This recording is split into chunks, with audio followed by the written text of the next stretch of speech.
Vous est-il déjà arrivé d'être médusé en voyant quelque chose d'extraordinaire? Cela signifie que vous êtes tellement étonné par ce que vous venez de voir que vous en êtes comme pétrifié. Vous ne pouvez plus faire aucun mouvement. L'histoire qui suit nous donne l'origine de cette expression. Persée perdit un jour un pari truqué. Le perdant devait rapporter la tête de Méduse, ce qui était considéré comme tout à fait impossible.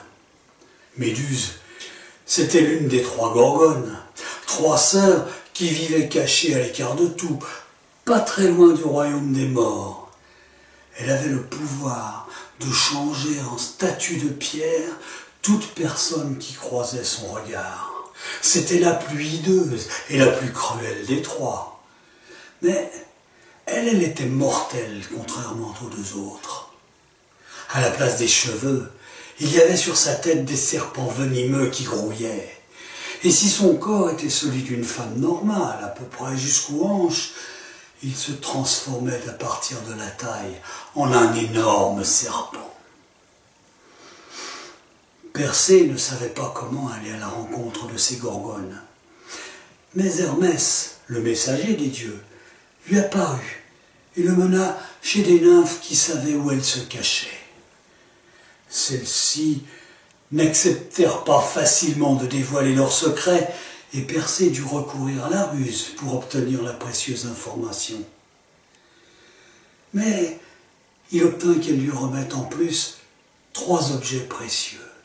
Un casque qui rendait invisible, des sandales ailées qui lui permettaient de voler, et une besace qui pouvait contenir la tête de Méduse.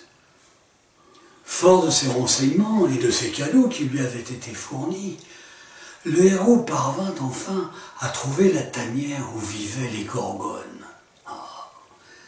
C'était un endroit lugubre, fait uniquement de roches noires. On n'y voyait guère de végétation. Persée, sentant qu'il approchait du monstre, coiffa le casque d'Hadès qui le rendait invisible. Puis il s'approcha sans faire de bruit. Les gorgones étaient endormies. Mais Méduse se réveilla brusquement. Elle se dressa subitement, sentant le danger. Et grâce à ses dons, car elle était d'origine divine, elle put apercevoir son adversaire et tenta tout d'abord de lui envoyer du venin. Averti qu'il ne devait absolument pas croiser son regard au risque de se retrouver pétrifié, Persée conçut une fameuse ruse.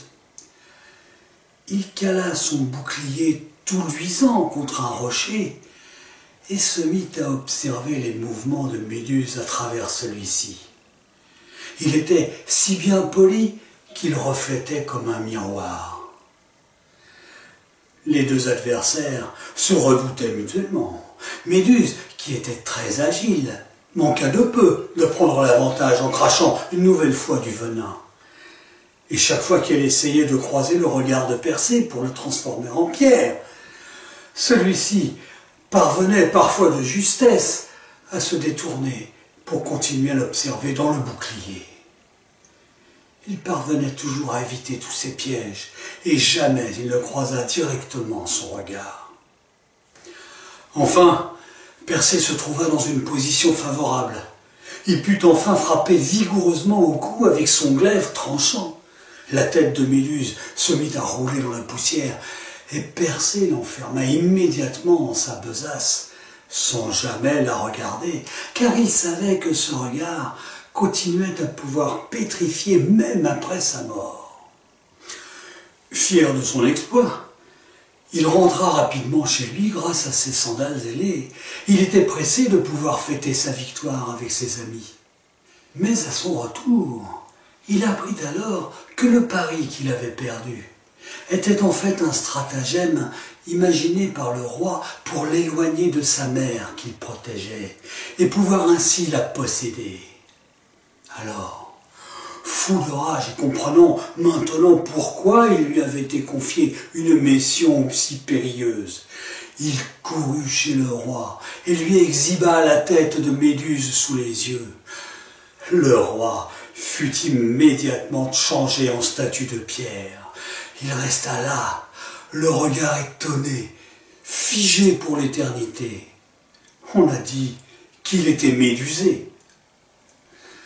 Voilà pourquoi il nous arrive encore aujourd'hui de rester quelquefois médusés à la vue de quelque chose d'extraordinaire.